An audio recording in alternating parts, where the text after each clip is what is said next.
Loss માટે આજે એક નાસ્તો બતાવીશ. એના માટે મેં એક બાઉલ લીધો છે. અહીંયા મેં 1 કપ ભરીને સોજી લીધી છે, અડધો કપ દહીં છે અને થોડુંક પાણી નાખીને આપણે આનું બેટર બનાવી દઈશું અને આને 10 થી 15 મિનિટ માટે મૂકીને રહેવા દઈશું, જેથી કરીને સોજી ફૂલી જાય. બહુ પાણી નહીં નાખવાનું, અત્યારે થોડુંક જ નાખવાનું. બસ તો હું આને ઢાંકીને રહેવા દઈશ. હું દૂધી પણ એડ કરીશ. તો દૂધી મેં અડધી લીધી છે, હવે એની છાલ કાઢીને આપણે એને છીણી કાઢીશું. અહીંયા મેં એક નાનું પેન લીધું છે, ગેસ ચાલુ કરી દીધો છે. આપણે પહેલાં એક વઘાર કરવાનો છે. તો આમાં 1 ચમચી જેટલું તેલ લઈશ. તેલ ગરમ થાય એટલે આપણે એમાં રાઈ, ચણાની દાળ, અડદની દાળ, લીમડો ને બધું એડ કરીશું.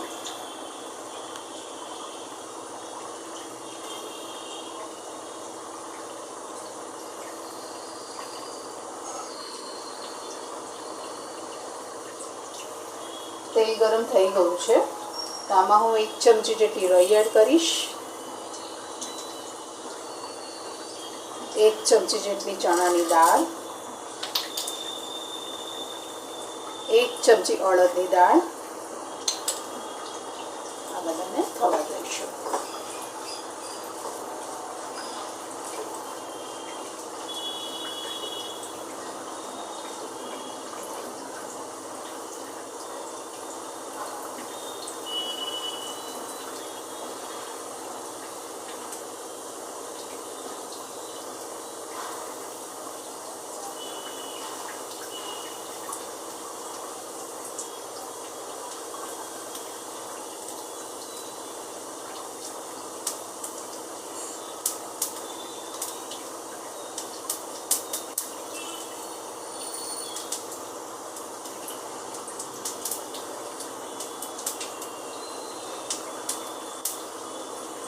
થોડો લીમડો,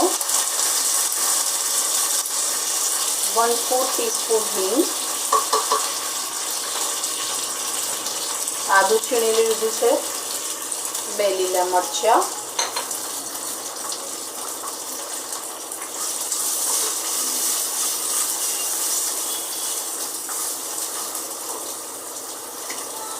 અહીંયા મેં દૂધી છીણીને રાખી છે એ એડ કરીશું. તમારે વધારે ઓછી કરવી હોય તો પણ તમે કરી શકો છો દૂધીને. આ વેટ લોસ માટે છે. તમારે એક વખત બનાવી જોજો. બાળકોના લંચ બોક્સમાં પણ તમે આપી શકો છો. નાની મોટી ભૂખ હોય તો પણ તમે બનાવી શકો છો. દૂધીના પુડલા.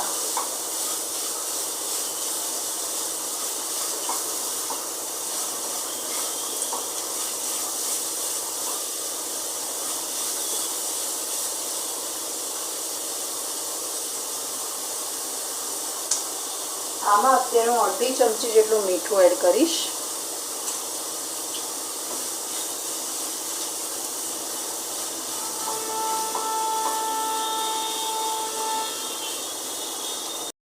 સોફ્ટ થઈ ગઈ છે, તો ગેસ હવે હું બંધ કરી દઈશ.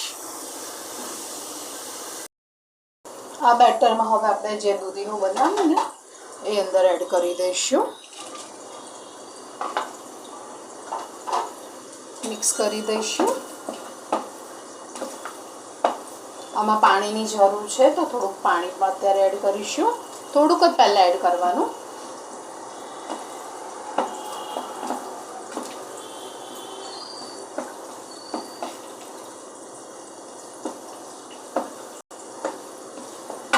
આમાં થોડી કોથમીર પણ એડ કરીશું.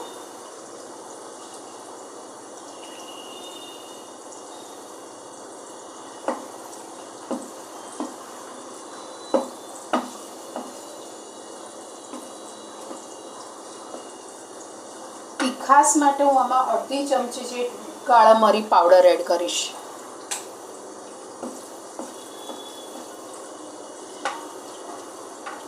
અને બેટરમાં થોડુંક મીઠું એડ કરીશું.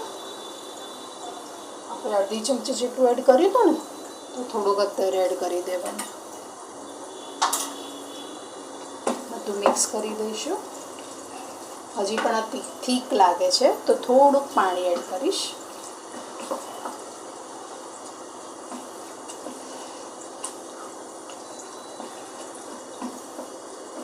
બસ આ રીતનું હોવું જોઈએ. હવે આમાં ઈનો એડ કરી દઈશું, અડધી ચમચી જેટલો ઈનો. અને એક્ટિવેટ કરવા માટે આમાં થોડુંક પાણી એડ કરું છું. જ્યારે તમારે પુડલા બનાવવા હોય ત્યારે જ ઈનો છેલ્લે એડ કરવાનો, પહેલાં નહીં.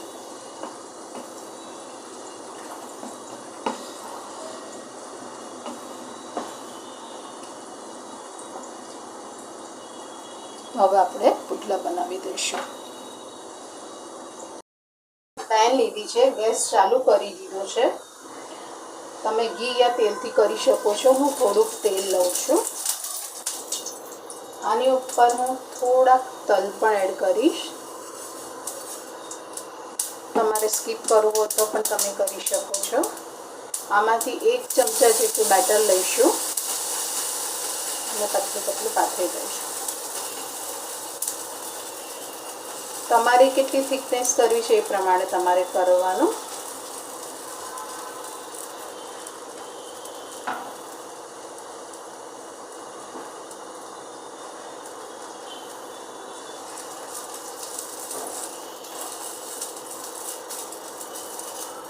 साड़ी की मत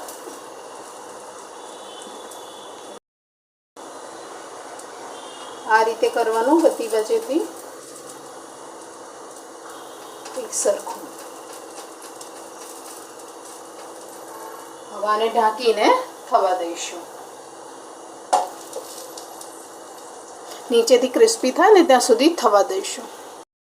જોઈએ કે નીચે ક્રિસ્પી થયું કે નહીં.